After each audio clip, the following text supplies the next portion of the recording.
But we start with, where do we want to go? Yeah. Does this place offer, first of all, enough places to eat to film for a week because we spend a week in each place? Does it have enough content? It's like writing a script. Do we have enough story for the length of the episode? This is Taste. I'm your host, Matt Rodbard. Today on the show, I welcome in Phil Rosenthal. Phil's the host of the hit Netflix show, Somebody Feed Phil. He's an old friend, and we talk about New York pizza versus Los Angeles pizza. We talk about the new season, stops in Iceland, India, and Orlando, of all places. And really, Phil has a lot of hot takes about Los Angeles food scene. He's such a pleasure to get to know on mic, off mic, and I hope you enjoy this conversation.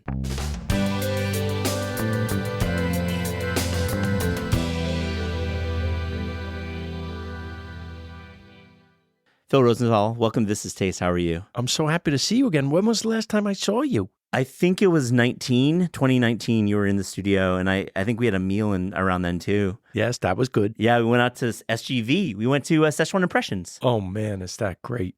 I love that place. So great. And for dim sum, Sea Harbor, everybody. Oh, that's the one. Place, yeah. Right? What's LA Koreatown like for you right now? What are your spots? I know you got a rotation. My God. Mun? Yeah. You been there? I haven't yet, but I know it. Really good. I think that's our number one for Korean barbecue at the moment. It's great. And what about like soups and stews? Oh my goodness, there's so many. Yeah. You know, I can't keep up. I know it's. I live right there, and I can't keep up. Yeah, with you're it. like Hancock Park, so you're. I'm right there, and boom. A lot of my neighbors are Korean, and Yeah. honestly, I look at what's opening. There's at least 3 or 4 places a week opening. I know. It's exciting scene in and there. then other people, other cuisines are also opening Koreatown. Would you say it's the hot spot in LA?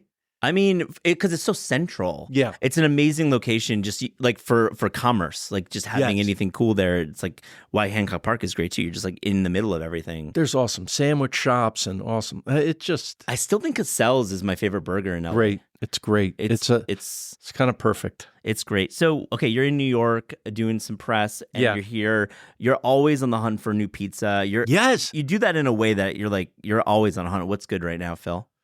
You know, yesterday I went to Joe's on Carmine's just because I was passing it. It says it on the wall, but it's true. It is the quintessential New York slice, I think. What do you think? I like Joe's a lot. I mean, honestly, the lines in the Times Square one are like 30, 40 minutes now. Okay, so let me ask you, is it as good as the original? No, definitely not, man. Then the I'm one on not going. Carmine is the original, and you got to go there. The guys will get you through pretty quick. You wait, 10 minutes? Wait?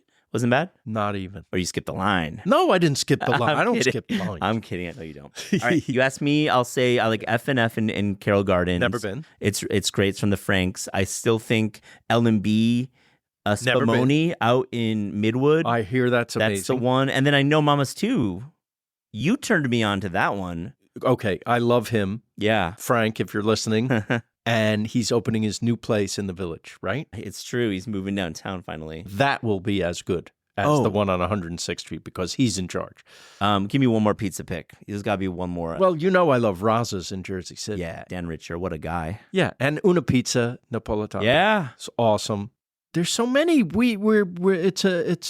the LA pizza scene, I have to say, is spectacular. It's rivals. I mean, we were talking about off mic about Quarter Sheets, Aaron Amazing. Liddell. Amazing. Daniel Holzman at Danny Boy's Famous Original in downtown. Have you been there? Yes, it's great. And Pizzana, of course. Yes. We have so many now. LA's really good. I mean, it gives... And Mozza, I mean, how the original. Nancy. The OG. The OG. Nancy. And you're an investor. Come on. I'm not just saying that. No, Listen, I know you're not. I invest in lots of things because I'm not very bright. The first time I had Mozza, she was testing it, right? The first day that she let anyone taste the pizza that she'd been, you know this story, she'd been working on that dough for a year, okay? The first bite I had, the first day she was letting people taste, it was, I think, the best pizza I ever had in my life, and it is exactly the same today. Yeah. So the moment she was ready for any other human being to taste it, it was ready. Oh my God. I mean, Pizzeria Mozza is still on its own. Yes. Like the restaurant proper is good too, but man, Pizzeria Mozza is really a top level pie. And Kiesbacca for steak and that stuff. Do you go to Republique anymore? Of course. Good. Are you an investor there? Yes, but listen, pound for pound, I'm going to say best overall restaurant in Los Angeles, because you go for breakfast, killer, best breakfast, crazy great lunch, and then awesome upscale dinner. Upscale if you want to do entertaining, if you want to have a private room. I mean, Margie Mansky is super underrated. I think on a national scale, she's underrated as a she chef. did win the James Beard Award. Okay, that's maybe she's just not a celebrity chef. I guess industry-wise, people give her credit.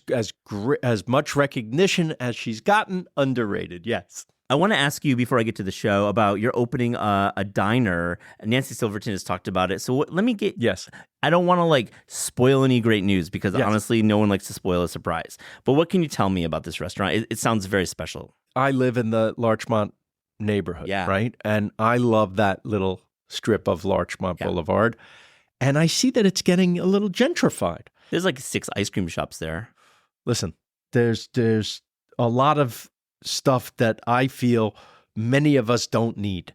But what we do need, not just in my town, but in my country, is a diner. I think it's where communities gather, and they're disappearing. And so I want an old school diner. Was inspired by my trip to Maine, and I went to the Palace Diner in Biddeford, Maine. Have you been there? No, I haven't. So if you see that episode, you'll get it. Why? Because it's a very old menu in an old railroad dining car, really.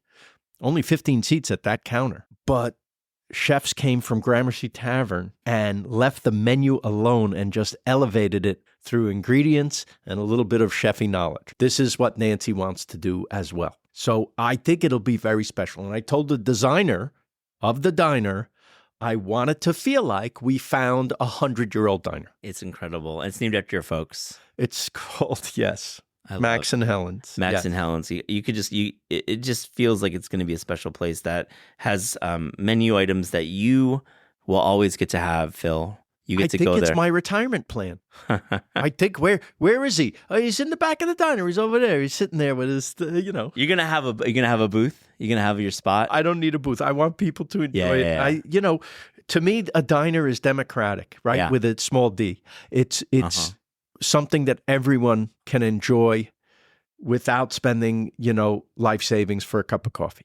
Let's talk about the show. I caught season 7. It's up on Netflix now. Definitely watch it. I've always loved your TV, and I've said it. You've been on the show. I mean, it's for children. It's for young adults. It's for adults. It's for everyone, and it brings a lot of joy and love to food when there's still a bit of snark and cynicism about food. And I want to get a sense of season 7 when you and Richard and the folks at ZPZ are looking at a whiteboard. How are you thinking about your season? Where do you want to go? That's funny. It's funny that you think it's that mapped out. There's no whiteboard. The whiteboard is my brain. And first we start with, where would I like to go in the world, right? Because there's only a few episodes per season, and those seasons are sometimes separated by a year and a half.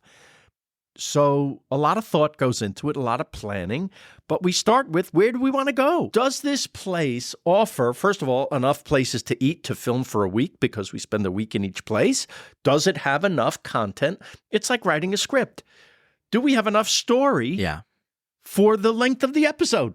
I mean, and that's such a great point, because a lot of food TV, especially if you look back at it, it's slow because there isn't enough content. They stretch it out. And Phil, your show, and especially Washington, D.C., I thought that the pacing was so great.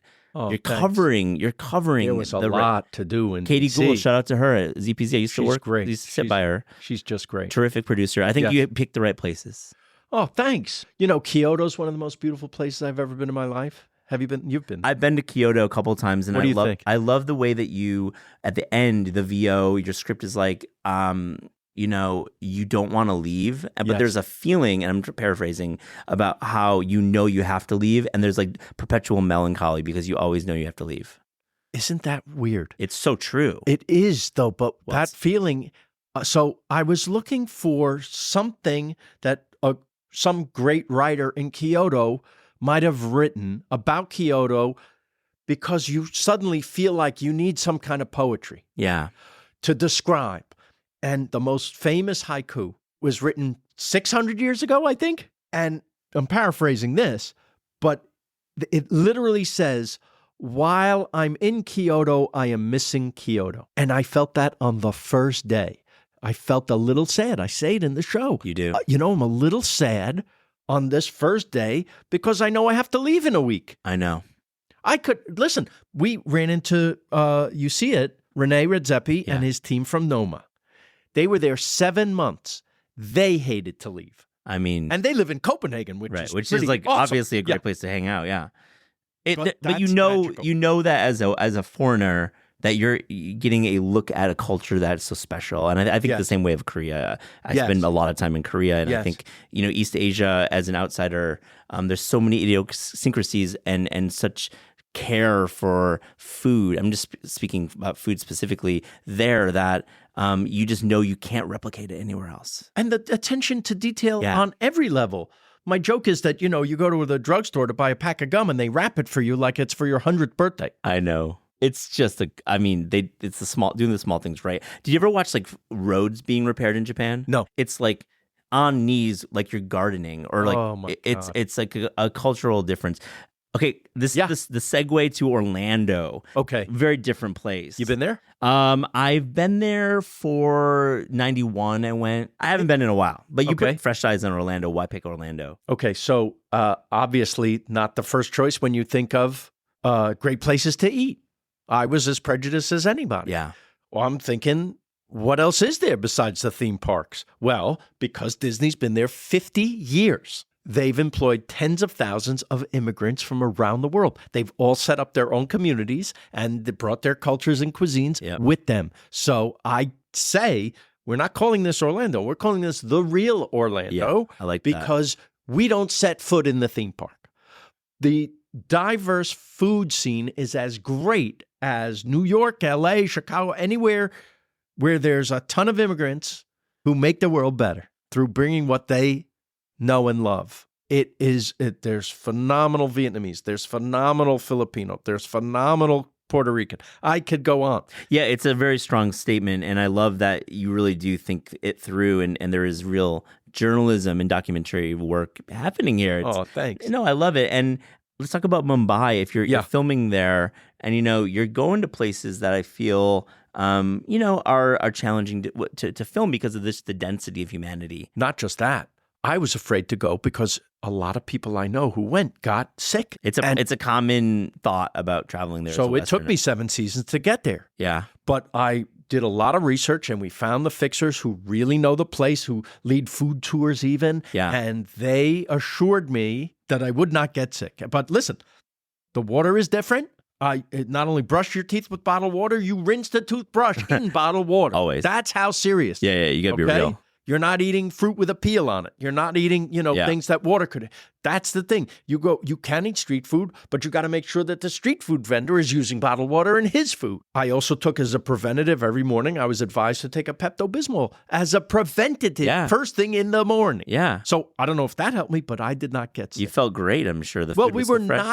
We were so worried that we still could get sick that we built in a 2-week break. After filming Mumbai, in case I went down, 2 weeks to recover. But I didn't need it. I'm telling people, I'm happy. If you take the proper precautions, you will be fine. I'm happy that you say that because Indian food is really close to you. You say in the episode you eat it once a week, and I believe you said that when you're on our show previously. It's such a great food, right? But I've got to tell you, and I say this to everybody, if you like Indian food, you know where it's really, really good? You go to the source. I mean, from covering Korea so much, it's not, you're never going to find it. You're never going to find it in the States. It's very true. Let's go behind the scenes. I think some listeners will enjoy this. Do you film back to back? Are you on the road for 6 weeks filming back to back? So a week each show. We do 2 at a time. You do? Okay. Yeah, 2 back to back with maybe a day off in between. Wow. Then we have a week or so off where we go home and then another 2. So, but most seasons are 6 episodes, not right? Anymore. This is the supersized season of 8 episodes. It took, a few months. Absolutely. And is that your new norm, doing eight episodes? I hope. Listen, I come from the world of sitcoms where we did 24 a season. That world doesn't exist anymore. Yeah. Everything, the top order is 10. I know. Right? So I'm lucky for what I can get. You'll take advantage of what you can get. You seem to maximize it. Have to. They dictate how many episodes. We could be canceled at any moment. They could say we have enough. Stop it. It could happen. Stop it. This show is as popular as ever. I mean, I'm saying this. I was literally we were in the lobby, and the one person who passed you had just beautiful things to say about the show. Probably happens a lot more now than season 1. It's very sweet. It's just amazing. The reach of Netflix, I will say, is unbelievable because you get stopped all over the world. Yeah, totally, man. But I mean, it's credit to you for figuring out this voice and picking up the reins from Bourdain in a way. I feel I'm saying that I've always thought that you did something very unique, and you're the only one who's really picked up the reins. Oh, thanks. He was the real pioneer, though. He's the hero. I dedicate the whole series to him because we wouldn't exist. I'm merely doing a take on the kind of show that he revolutionized. I'll push back and say this. I'll say you are not doing anything exclusive, which makes me and you know, Bourdain had his vibe. He had his guys. Superhero. He was a superhero. Absolutely. Yeah. Great way to say it. But there's this inclusivity and open-mindedness about food that I think we as journalists sometimes forget about. Really? And you're doing it. I don't know. Do you disagree? I feel like you're looking at the show in a way that you're booking it with people who are both inside Michelin beards, but then you're going to places that are really populist. And maybe some may snark and say, "Oh, those are touristy." No way. They're essential to the cities. I always say some things are touristy for a reason. Agree. People like them. People like them. People want a survey of a city. And by the way, I'll say this. I am decidedly and even proudly a tourist. I know, right? I am no expert. How about that? You're getting there. Listen, you can all get there. The more you do, you know the way I sold the show, right? I said, I'm exactly like Anthony Bourdain if he was afraid of everything. I mean, I know. Right? So now, though, I can honestly say that I'm a little less afraid. Well, only because of experience, only because of getting out there and doing it. So the more you do, the more you travel, the more you're exposed to new things, the less afraid you are, because the biggest fear is the unknown. So once you do stuff, it's more known. Have you gotten better at doing the show, hosting it? I hope so. I mean, do you feel like you've got a ability now to really walk into a scene and just make it, produce it, essentially? Make it the scene work? I'm trying not to be self-conscious about that, but I want to think that the more you do something, the better you get at it. Agree. So maybe I was a little more nervous at first, a little more awkward, and I still have certain awkward things. It's still hard to just talk to a stranger off the bat. Yeah. We all have that little fear of rejection, right? In the back of our heads. What if it doesn't go well? What if this? What if that? But I swear, after doing it many times, you can't help but feel a little more comfortable. Are there any scenes from this new season that they were total? I mean, it's TV. TV goes haywire every day. Yes. Are there scenes that you just kind of threw together, meaning with all respect to your producers, that just worked so well in this season? I love the serendipity moments. Yes. That's why, and I would tell anyone planning their own personal vacation, don't overplan. You have to leave room in the schedule for, we're walking around today, let's see what we can find. In D.C., you find women at the bakery. I love that so much. They were great. It was a beautiful scene. And you did in Philly at previous seasons. And, bringing in people, obviously bringing Richard in and bringing the cameras into the front of the camera. You are able to do something to bring the movie within the movie kind of vibe. Well, I want no artifice. I don't want anyone to think anything is written. The show is written after. In other words, we get what we get, and then through editing, we start to pare it down, and this seems to be the theme or the story of the show. We're going to a place I've never been before. Here are my feelings before I get there. I'm a little nervous about this. I'm a little skeptical of this. And then it happens. Sometimes great, sometimes, listen, there's a scene in Kyoto. We go to this very popular spot where the guy makes omurice, which is the egg, omelet beautiful rice. Omelet over the rice. You won't find a more delicious egg dish in the world. The guy has a shtick now because he's popular. Yeah. Like 1 million people on Instagram know who he is. And wow, is it over the top and crazy. It's fun. It's even too much for me. He makes me look like Scrooge, this guy. Right. And that's the unexpected. I didn't know, but sometimes you run into that. Talk about tourists. To like match the energy is challenging for you as the host. I would, and I don't try. Yeah, you don't try. I get that. If you try, then it's going to be forced. Agree. So what I do is a little like, it looks like I'm in shock a bit because I am. Yeah, I mean, you own it. Like definitely when things are like going a little bit sideways, you can just tell. Listen, how about in Dubai, the very first scene? I'm at the Burj Khalifa. I'm on the top floor where you can eat on the I think it's called Atmosphere, and they're bringing over fancy food. And I'm sitting there, and the reason I'm sitting there is because the view is spectacular. We'll have a drink at the bar. It'll be gorgeous to look at. They bring me one of the most expensive burgers in the world on a little plate, and it's piled up high, and the meat that is exposed, right? The little bun is off to the side. The meat is covered in gold leaf. Oh, right. That's what we're talking about. Yeah. And I go, holy cow, you guys got to see this. And I take the burger on the plate to show it to the camera. Yeah. And it falls on the floor. Oh, my God. And keep it. We keep it in. Keep it. You got to keep it in. I mean, it's the best thing. Cut to opening credits. Blooper reel. You already have the line producer. People say, do you have bloopers? They're in the show. Exactly. It's not even a blooper, right? It's like the opening cut. Yeah. Iceland, I feel I haven't watched the episode admittedly, but I feel it's like very touristy. So what did you find out about Iceland that maybe I'm gonna like about Iceland? So the main town Reykjavik, yes, has a tourist element. There's shopping streets like everything else, and people go, but they're going because it's the most charming.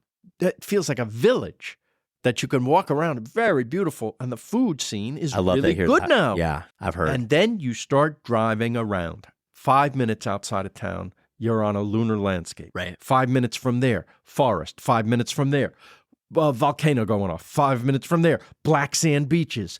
5 minutes from there, waterfall. Like crazy. Yeah. That's what they mean by dynamic. It's like Hawaii and Colorado, right? All in once. But if they were all next to each other within 5 minutes time. Spectacular. The Blue Lagoon. Oh, like it is. And for New Yorkers, you're closer to Iceland than you are to London. It's true. That's the one thing It's on the way. It's on the way. I mean, it's like flying to LA. Shorter.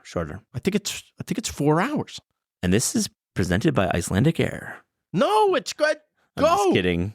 Go on your next trip to Europe, stop there on the way or the way back, and you'll be very happy. My wife tomorrow will be very happy. Can I pitch you on a Korea episode part 2? Please. I loved your episode, and you hit some spots. And again, you look at countries as a tourist, but also with an open heart and mind and not trying to hit the tropes and like the cool guy stuff. And I like the episode, Coasts and Islands of Korea. Oh, I hear it's the coasts and islands. Yes. I feel Busan and Jeju and Gangwon-do. I gotta go. I'm just doing like a side pitch here because I feel like Korea needs a second fill. Do you ever go back to locations? Of course. Listen, we're talking about a city that I went to, Seoul. Yeah. So now there's other cities. Agree. Do it. Of course I'll do it. It's so great. You'll experience. Tell Netflix. In fact, could you run Netflix for me? Ted Sarandos. I know you got him on the phone. You got him in your phone. He's a very, very nice and kind man. He lets you travel the world, my guy. Yeah, not so bad. I mean, it's an exceptional show, and I think you have to obviously hit the numbers at that place to stick around for 7 seasons. I guess I just honestly feel I'm the luckiest guy you're ever going to meet. I love it, and you mean it. I want to ask you about The Bear. Have you seen the show? Of course, I love the show. I thought the second season was tremendous. You drop into the writer's room, Phil. I know you ran writer's rooms for years, and you still probably dip in a little bit, I'm going to say. What is happening with Carmi in the season 3? I know my God. How do I know? I don't work there. No, I mean, this is my take? What I would do? Yes, Phil. That's what I mean. I mean, like, you're running the writer's room. I just love that episode that he did with Olivia Colman where he gets that lesson. It's really special. You want to see him coming. If you're following the arc of the character, you want to see him flourish. You want to love that guy. You want to see him do well. You want to see them all do well. You're rooting for their underdog. You want Cousin, though, especially to do well. I think so. Yeah. These are troubled people. Yep. With real problems in their lives, and you want them to succeed. I can honestly say I'm along for the ride. Yeah. I don't try to overanalyze shows as the writer guy. If a show is good, I'm a regular audience member. I am in it to be transported to their world.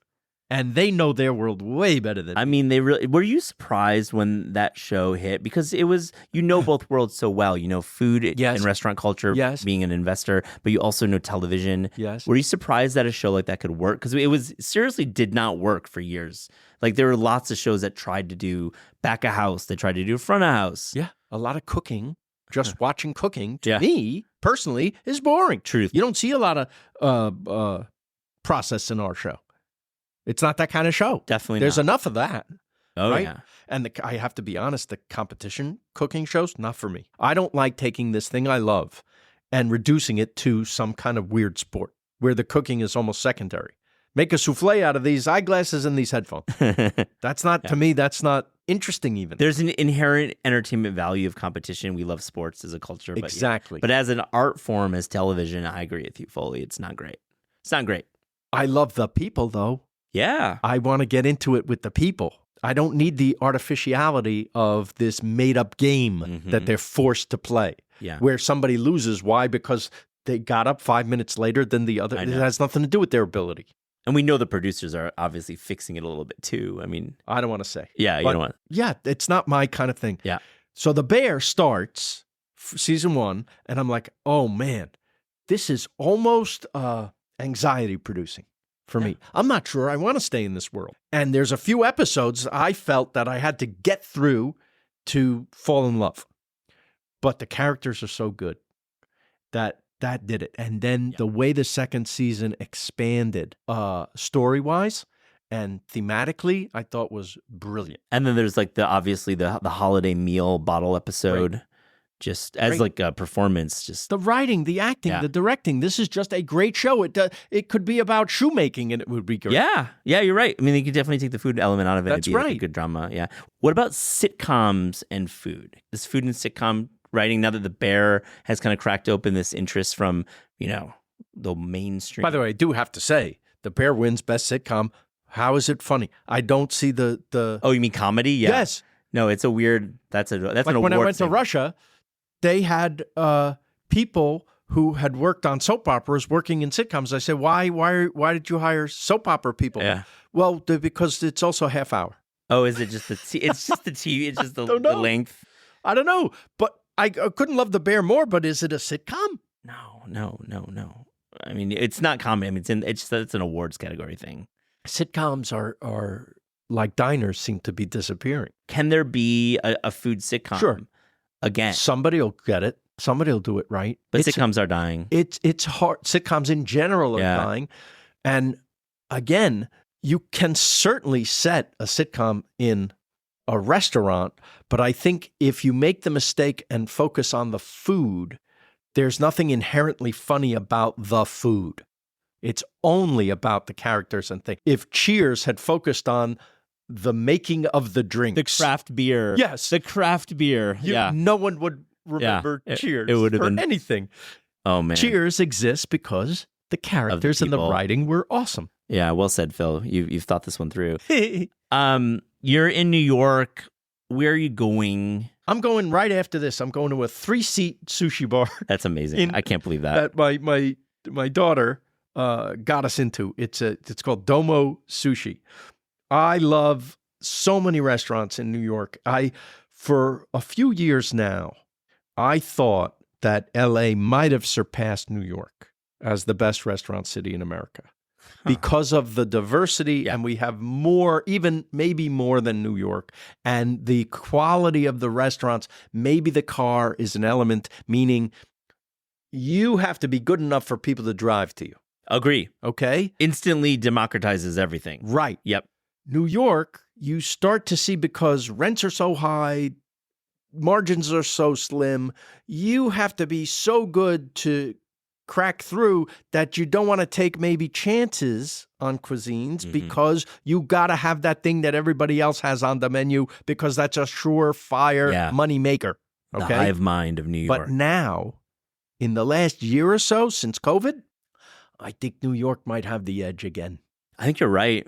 I agree with you. I think you're just looking at modern Korean in New York. Yes. It's surpassed LA, and that was Yes. like the center of Korean culture. I think you're right. That's just one example. I mean, Mexican. Where should I go for Korean here? I mean, I think of Ari Ari in the East Village. Okay. ARI. I've said on the show quite a bit. That is a Busan special, especially seafood restaurant from the Hand Hospitality Group. That's good.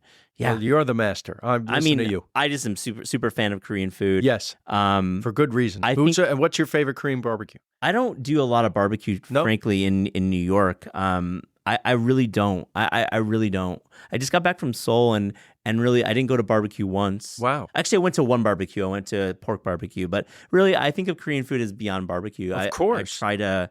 Anyways, I think there's good barbecue in LA. But it's the most accessible to a it's so Western fun palate, too. right? It's so amazing And communal. Yeah. But I feel like Seoul right now has a real modern scene that's not barbecue. It's pretty exciting. I can't wait to go back. Every place I go on the show, I want to go back. What's on the list right now? I know you can't For say. New York? No, list for places to go for next season. Oh, I don't know if there is a next season. I'm not being. I know. I'm not being funny. I know you're not. I really don't know. They kill shows after 3 seasons. Everyone knows that. So you've gotten 4 more. We're one of the longest running shows in their history. You are. Crazy. I think it's because we're very cheap. But we love doing it so much. I just want to keep doing it. Never wear your heart on your sleeve like this, ladies and gentlemen, because they'll take full advantage. They'll take full advantage. Yeah, but we used to say punish for caring. The agents, though, get in the way. They're the ones who Well, here's the thing. The term show business, the business is the part that gets in the way of doing the show. It's so true. I can't believe you've done that for so long. It's just such a cut. It's just not great. It's just not. But when it works and you get to do it, of course, a dream. It took me 10 years to get this show. Yeah. Was it worth it? Yes. I mean, you were doing PBS, and that's a whole different financial model, and you really had to be cheap then. Let me just say this. Oy. I know it's a tough one, but you still work with ZPZ, right? 0.0? Love them. Yeah, terrific production company. They know what they're doing. And my brother. And Richard, of course. We love Richard. On This Is Taste, we ask guests about their discerning taste. So to close this interview, here's a little rapid-fire Fast and Furious taste check. Phil, are you ready? Oh, my God. Let me strap in. Go ahead. You ready? Yeah. The best fruit. Mango. Why? Oh, it's so juicy and delicious. Yeah. I had one in Rio de Janeiro. It was a small one. They said when we happened to be at the market, this little mango, and there's many varieties that I didn't even know, this little mango is only available 2 weeks of the year. That's so funny. I'm like, put this in your suitcase, but you're not allowed. Put it in your suitcase. Yeah, you got to lie. You got to lie when they ask you. You're like, I don't know. It just ended up in there. All right, the worst vegetable. So the Brussels sprout, if you boil it like our parents used to, you want to die. But it has had a renaissance, hasn't it? It is, delightful now with the balsamic and the bacon. And the bacon and balsamic, yeah. Yes. Susan Goen, LA chef, 18 years ago.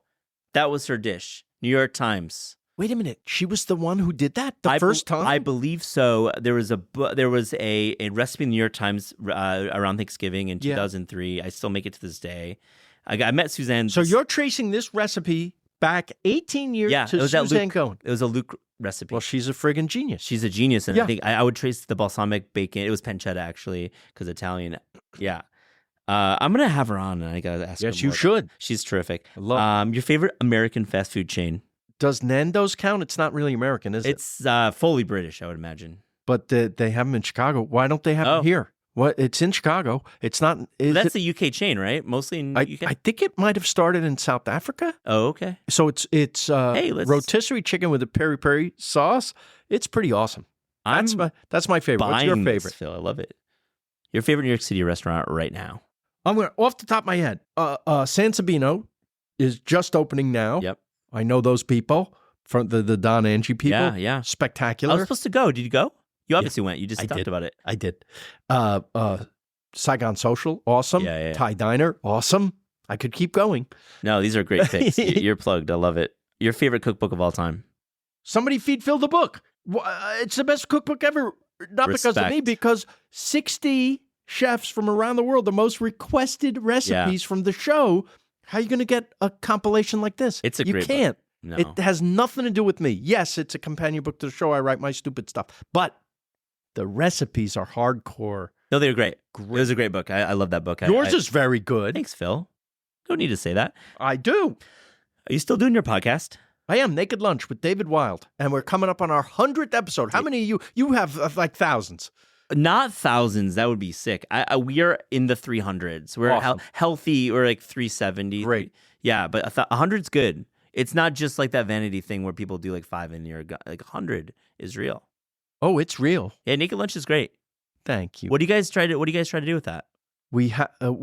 David Wild is this great writer from Rolling Stone, and he also writes a lot of the great award shows like the Grammys. Yes, and stuff. that's right. And we've been friends for a long time. In fact, he wrote the first major review of Everybody Loves Raymond in 1996. It was so nice that I called him. That's cool. Who is this guy? And I said, let's have lunch. And we've been having lunch ever since. And he brings musicians sometimes to lunch. I'll bring a comedy writer or a comedian. And invariably, I would say, we should be taping this. And so now we are. Yeah, I'm going to link to it in we the show sit notes. and have lunch and we talk. It's a great, I'm going to link to it in our show notes. Thank you. Definitely check it out. I want to do a side. You wrote a book with Lily, and I'm sorry, I just forgot about, I want to mention that. Yes.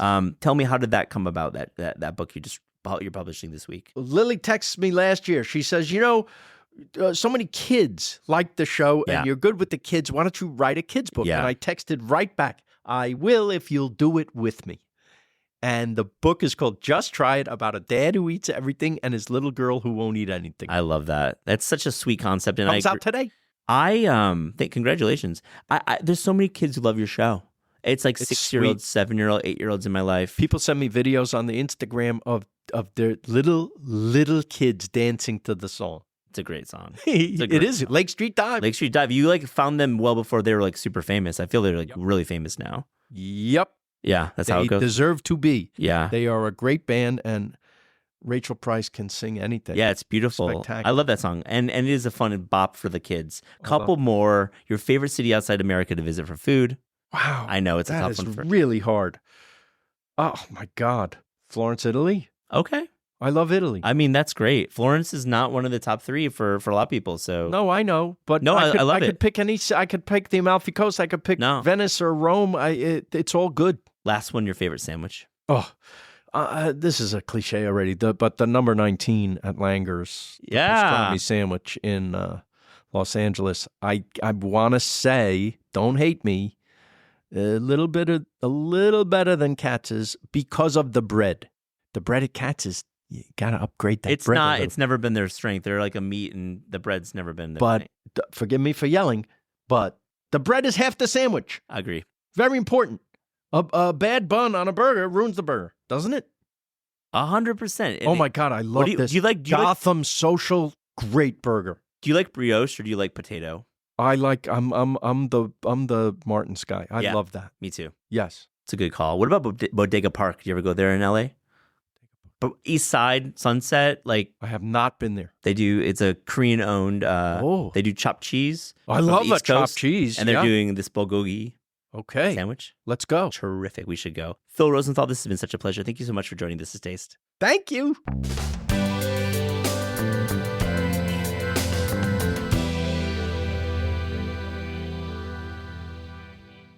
What is up, Eliza? How are you? I'm good, Matt. How are you doing? Well, you know what? It's spring, kind of. At least it's spring cookbook season. It is spring cookbook season, and there are a lot of cookbooks coming out this season. I mean, I just saw a lot of great previews out there. You know, Bon Appetit, Epicurious did one, Food and Wine did one. I'm sure Eater and others will do them. The Epi one had 80 cookbooks on the list. It's a lot. That's a lot of cookbooks. Are we going to talk about 80 cookbooks today? No, we're going to actually just call it a few that we have found enjoyable, at least in PDF form. We haven't seen all the physical copies. That's the one caveat I like to make when talking about previews. But let's start with you. What is your first one? My first cookbook is called Islas, and it's by Yvonne Diaz, who I really appreciate her writing on foodways in general. And I think this is a really cool cookbook because it's talking about recipes and food culture from all kinds of different islands across the Indian, Atlantic, and Pacific Oceans. You know, it's really cool to have Vaughn writing like a full cookbook. It's like truly a long time coming, I feel. And yeah, I agree. And the recipes also sound really fun. There's like cocoa bread from Jamaica. There's like crispy lechon from the Philippines. And, you know, we also technically live on an island of Manhattan. Yeah. So it's fun to get to think about maybe like a more tropical kind of island culture. Yeah, it's a really wide scope for this book, and early returns have been very strong for this book. It's great preview coverage for it, so I'm excited to check it out myself. Yeah, what's your first one? My first one is a book from my friend Edward Lee. It's called Bourbon Land, and it's Edward's version of how to drink bourbon. Now, Edward Lee is a chef based in Washington, D.C., but he spent much of his career in Louisville, Kentucky, where he was a chef and really just man about town. And, you know, Edward is really such a multi-dimensional chef. He's well regarded for his culinary skills, but also quite the writer. And this is a collection of essays about everything from his time growing up in New York and his like transition to living in Kentucky and being, you know, inaugurated into the world of bourbon, to like straight up like facts and like tips about drinking bourbon and buying bottles of bourbon. So it's like all this kind of love letter to the juice that runs Kentucky, really. And for him to base his collection of essays around it, I thought it was a really smart move. So I'm looking forward to digging in. I've only seen some initial pages, so I don't know the full book.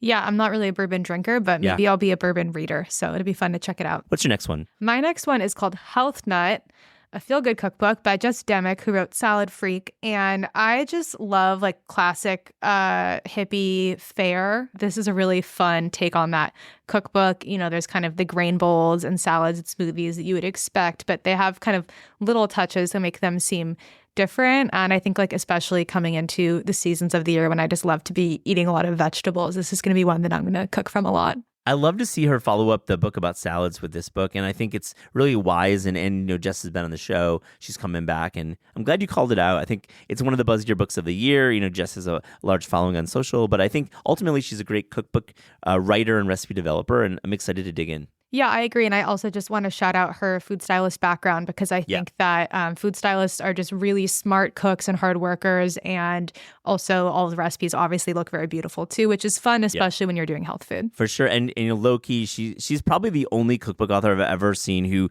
is having Martha Stewart interview her at Rizzoli I think in April. Pretty nice flex there. My next book is the Salvi Soul Cookbook, Salvadorian Recipes and the Women Who Preserve Them by Carla Tatiana Vasquez. Now, I don't know anything about food in El Salvador. Like I'm very ignorant. I need to learn more. And this book is definitely the gateway for me. And I found the early pages that I saw to be vivid and full of life and recipes that I want to cook. And also some history about a part of the world we see in the news a lot, but not often for the food. So I'm excited to see this debut book this spring. Yeah, it sounds so great. What are some of the recipes in it? There are pupusas, which I think is a commonly associated food. And these are those thick masa tortillas stuffed with different combinations of pork, cheese, and beans. There's also vegetable side dishes, desserts, and all sorts of creative recipes, I think, built around masa. And I think it's very creative the way that she's developing these recipes and bringing this food to light. Yeah, I can't wait to read it. Eliza, what's your last one?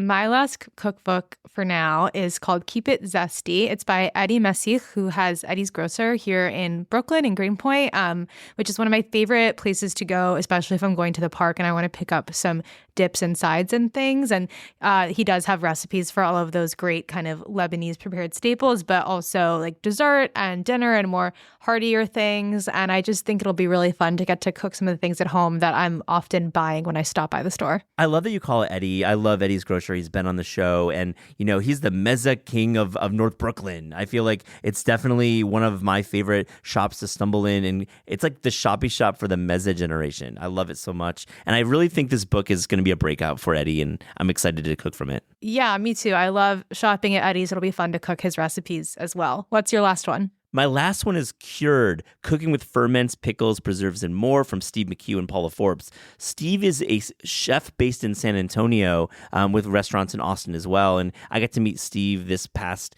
summer, and we got to like catch up about this book. And it's really like, it's a new type of fermentation book. I think it's really accessible for the home kitchen. And Paula Forbes really is one of our best recipe writers around. And, Paula runs a successful recipe and cookbook newsletter called Stain Pages News, and she's an old friend of ours. And I just love that these two have come together to give Texas this fermentation cookbook that it deserves. And I love it so much. Well, I'm so excited to cook all of these and maybe check back in with you about some more as well. Yeah, I think we'll have a check-in maybe in like a month or so when we have the physical copies of all these books. But it's so great catching up with you. Thanks, Eliza. Mm-hmm. This is Taste is hosted by Eliza Abarbanel and me, Matt Rodbar. The show is produced by Shalia Harris and Pat Stango and edited by Clayton Gumbert. Theme music by Steve Rydell. Visit Taste online at tastecooking.com and make sure to subscribe to our newsletter for updates on all cool things that are happening.